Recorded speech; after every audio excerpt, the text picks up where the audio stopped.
इस सवाल पर इमरान ठटक सा गया। इसने फौरी तौर पर पॉलिना के सवाल का कोई जवाब न दिया और सोचने लगा कि कहीं ये औरत कैंप वालों की एजेंट तो नहीं है जिसे कैंप की इंतजामिया ने कैदियों की मकबरी के लिए कैंप में डाल दिया हो। दोस्तों, अगर अभी तक आपने मेरा यूट्यूब चैनल सब्सक्राइब नहीं किया, प्लीज इसे सब्सक्राइब करें और सब्सक्रिप्शन के साथ बेल आइकन को भी प्रेस कर दें ताकि हमारी हर वीडियो आप तक बलाताहिर पहुंचती रहे। साथ साथ मेरी वीडियो को लाइक करें, अपने दोस्तों के साथ शेयर करें और कमेंट करें ताकि हमें पता चले आपको हमारी कहानी कैसी लग रही है। इससे पहले इमरान को एक तजर्बा हो चुका था। जेलों में जहां बागी किस्म के खतरनाक सियासी कैदी बंद होते, वहां जेल के हकाम कैदियों के दिल का हाल मालूम करने के लिए अपने किसी एजेंट कैदी बनाकर कैदियों में छोड़ देते थे, जो ये मालूम करने की कोशिश करते थे कि कौन कौन से कैदी जेल तोड़कर फरार होने की स्कीम बना रहे हैं। पोलेना ने जब दूसरी बार अपना सवाल दोहराया तो इमरान बोला, फरार के बारे में सोचना बेकार है क्योंकि साइबेरिया के किसी मशकी कैंप पे फरार नामुमकिन है, और फिर अगर कोई कैदी फरार हुआ भी है तो वो अपनी मंजिल तक नहीं पहुंच सकता। रास्ते में ही साइबेरिया के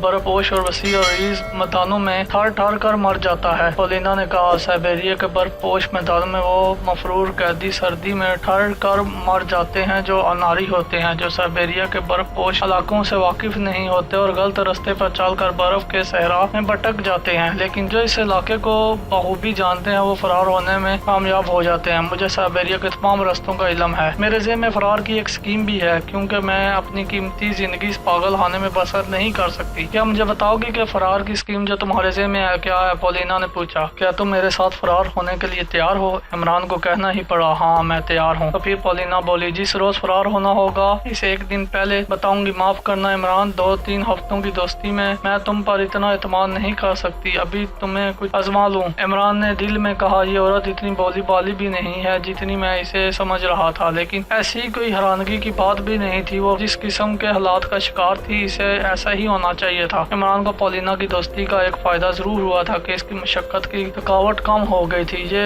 ख्याल के हफ्ते के दिन इसकी मुलाकात एक पढ़ी लिखी खातून से होगी, इसके पास बैठकर वो उर्दू और रूसी लिटरेचर की बातें कर सकता है, इसको खुशी अता करता था। इमरान ने पोलिना की प्यार की स्कीम को ज्यादा अहमियत न दी और अपने तौर पर फरार के तरीके पर गौर करने लगा। एक बात वाज़िया तौर पर यहाँ थी कि इसे साइबेरिया के इस मशकी कैंप पे पैदल ही फरार होना पड़ा क्योंकि वहाँ सवारी का कोई जरिया नहीं था। ना तो ट्रेन चलती थी ना ही कोई वैन चलती थी। कैंप के अमले की हर 15 दिन के बाद सप्लाई लेकर एक ट्रक आता था जो रातों रात सप्लाई देकर वापस चला जाता था। इस दौरान ट्रक ऑफिस के सामने खड़ा रहता था जहाँ पुलिस का 24 घंटे पहरा लगा होता था। साइबेरिया के बर्फानी इलाकों में ऐसी फिसली गाड़ियाँ चलती थी जहाँ जिन्हें 10-12 कुत्ते मिलकर खींचते थे। ऐसी एक कुत्ता गाड़ी महीने की पहली दूसरी तारीख को सरकारी डाक लेकर आती थी। इनके अलावा कैंप के आसपास कभी कोई ट्रेन गाड़ी या कुत्ता गाड़ी देखने में नहीं आती थी। इमरान ने सब कुछ मालूम कर लिया था कि फरार होने के बाद इसे वहां से किस हिम्मत को जाना होगा और किस तरफ का रुख करना होगा। साइबेरिया के किस इलाके में इसका मशकी कैंप या जेल खाना था, वहां से करीब ईरान ही था, मुल्क ईरान ही था जिसकी सरहद वहां से 3000 मील के फासले पर थी और ये सारा सफर इसे पैदल तय करना था। कैदियों में ये बात आम तौर पर मशहूर थी कि साइबेरिया के इस लेबल कैंप से आज तक कोई फरार नहीं हो सका। अगर फरार हुआ भी है तो अपनी मंजिल तक नहीं पहुंच सका और रास्ते में ही बर्फानी हवाओं ने इसे मुजमिद कर दिया है। लेकिन इमरान को यकीन था कि अगर एक बार वो इस कैंप से फरार होने में कामयाब हो गया तो मुल्क ईरान जरूर पहुंच जाएगा। मजीद एक माह सोच विचार में गुजर गया और इमरान किसी नतीजे पर न पहुंच सका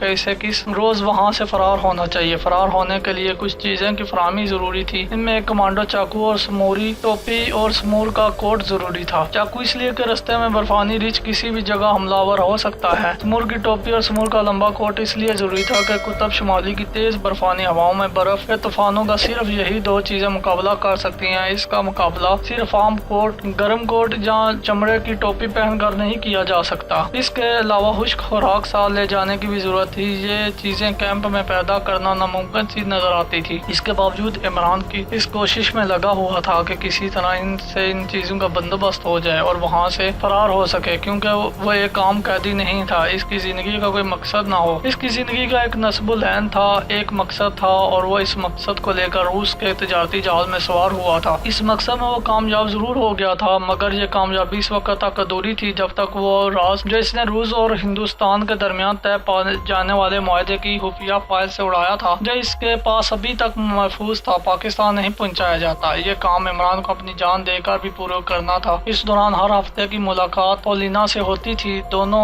कुछ देर बैठकर बातें करते, कुछ अपनी जिंदगी की झूठी सच्ची बातें इमरान इसे सुनाता, कुछ अपनी जिंदगी की बातें पॉलिना इसे सुनाती। पॉलिना ने बताया कि इसके माँ बाप मर चुके हैं, वो अपने माँ बाप की इकलौती औलाद थी और यूनिवर्सिटी के हॉस्टल में रहती थी। जब इमरान ने इससे पूछा कि तुम फरार होने के बाद कहाँ जाओगे, वो बोली जब तक रूस में बोरिस यल्त्सिन की हुकूमत है मैं रूस वापस नहीं आ सकती। अगर वापस आई तो KGB मुझे दोबारा पकड़ लेगी और इस बार मैं जानती हूँ वो मुझे साइबेरिया नहीं भेजेगा मगर कैद खाने में ही मुझे हलाक करके लाश किसी गड्ढे में दफन कर देंगे। KGB के लोग इस काम के बड़े माहिर हैं। तो फिर तुम कहाँ जाओगी, इमरान ने पूछा।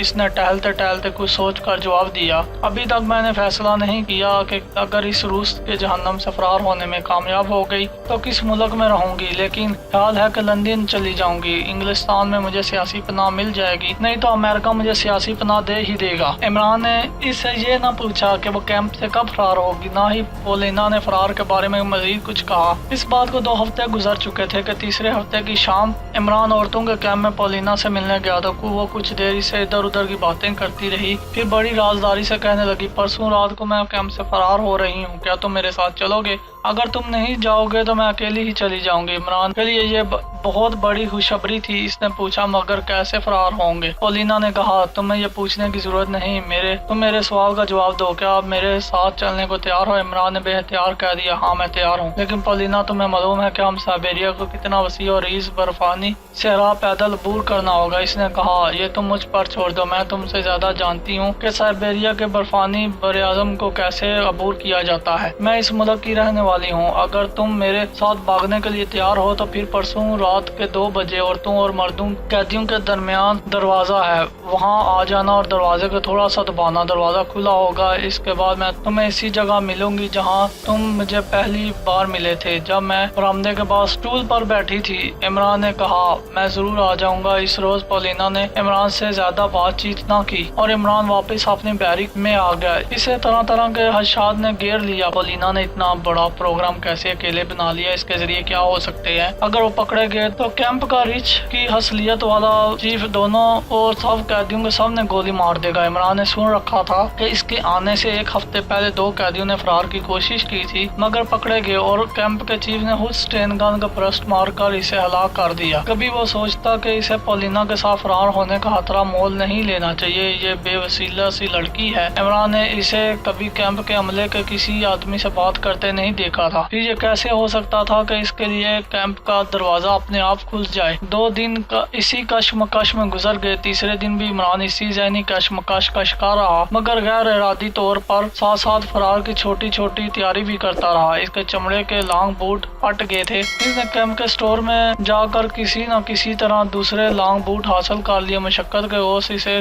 जो थोड़े बहुत पैसे मिलते थे, इन पैसों से इसने स्टोर रूम में से ही फालतू डब्बा रोटी, चाय का एक पैकेट, बिस्किट का एक डब्बा खरीद कर चमड़े के थैले में डालकर रख लिया। जैसे जैसे रात करीब आ रही थी इसके दिल की धड़कन तेज हो रही थी। क्या वो इस ना तजर्बाकार दानिशवर टाइप की कम सिन लड़की के साथ फरार होने में कामयाब हो जाएगा? इस सवाल का इसके पास कोई तसल्ली बख्श जवाब नहीं था। रात को इसने दूसरे कैदियों के साथ मिलकर खुश्क रोटी पतले शोरबे के साथ खाई और जरा अलग होकर दरवाजे के पास लेट गया। इसे नींद नहीं आ रही थी। कैंप में रात का हर 1 घंटे के बाद घंटा बजाकर वक्त का ऐलान किया जाता था। इसी वजह पॉलिना ने इसे पूरे 2 बजे रात को बैरिक से निकल पड़ने के लिए कहा था। इमरान को बिल्कुल नींद नहीं आ रही थी। रात के 10 बज गए थे, फिर 11 बजे 12 बज गए। इमरान की आंख में नींद गायब थी। कैंप के घंटे ने 1 बजाया। 1 से 2 तक इमरान का दिल बराबर तेज तेज धड़कता रहा। अगर इसे अकेले फरार होना होता तो इसके दिल को तेज तेज धड़कने की जरूरत नहीं थी। वो पॉलिना के साथ जाते हुए डर रहा था। इसे पकड़े जाने की सूरत में मौत का खौफ नहीं था। कमांडो का काम ही मौत से खेलना होता है। डर इसे सिर्फ इस बात का था कि जिस राज को इसने पाकिस्तान की हुकूमत के हवाले करना है वह इसके हल्क की पॉकेट में नेगेटिव फिल्म ट्यूब की सूरत में इसके साथ ही जमीन में दफन हो जाएगा। तो दोस्तों, ये थी हमारी आज की कहानी। उम्मीद करता हूँ आपको पसंद आई होगी। अगर आपको हमारी कहानी पसंद आई है तो प्लीज